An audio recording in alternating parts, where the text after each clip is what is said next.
Bonjour Cathy et Victoria, parlez-nous de cette action. Bonjour. Bonjour. Alors, Artistes à suivre.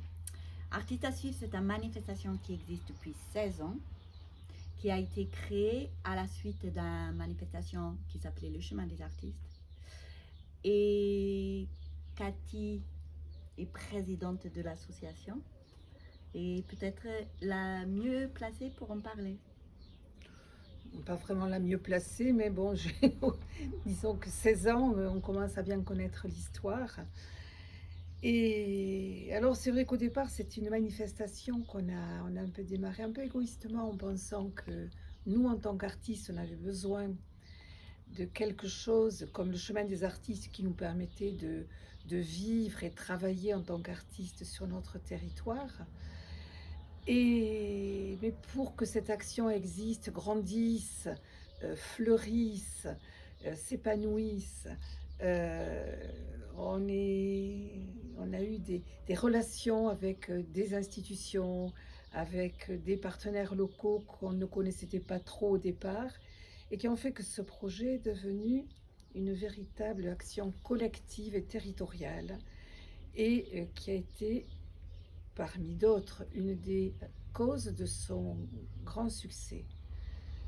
Cette année, j'expose, alors que je ne l'avais pas fait depuis peut-être 15 ans ou 14, d'artistes à suivre, et je peux voir les visiteurs, les vieux habitués d'artistes à suivre, et je suis étonnée de voir de la fidélité d'un large public à cette manifestation et la façon dont ils en parlent. Il y a une manifestation chaleureuse, humaine, euh, assez particulière, hein.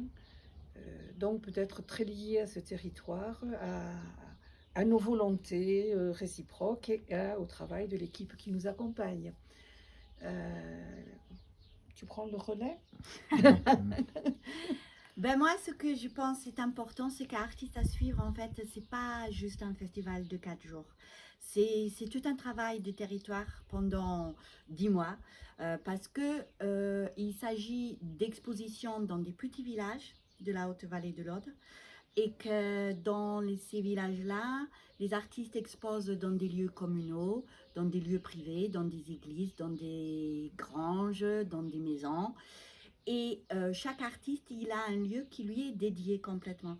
Et donc, c'est un défi pour les artistes. Il vient des mois avant pour découvrir les lieux, pour rencontrer les habitants. Euh, et souvent, on fait des chantiers collectifs avec les habitants et avec les bénévoles de l'association pour faire en sorte que les lieux ils soient adaptés pour recevoir des expositions. Et donc, tous ces échanges pendant les mois qui précèdent la manifestation, ça crée du lien social. Donc ça va bien au-delà de simplement une festivité. C'est vraiment, comme Cathy elle a dit, le côté humain et échange est très présent. On fait des résidences aussi dans des écoles avec des artistes qui exposent avec les élèves pendant Artistes à suivre. Ça veut dire que les enfants du territoire ont un accès à ça aussi. On fait des visites scolaires avec les écoles le lundi après le festival. Donc, ça aussi, ça permet aux écoles locaux d'avoir accès à des expositions vraiment de qualité. Les artistes, ils viennent d'un peu partout sur le pays et même d'ailleurs des fois.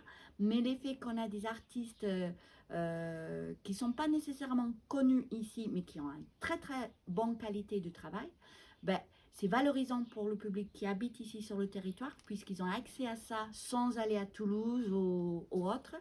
Et aussi, ça fait venir beaucoup de monde sur le territoire, ce qui fait vivre aussi l'économie locale. Et ça, c'est important. Je vous remercie. Merci.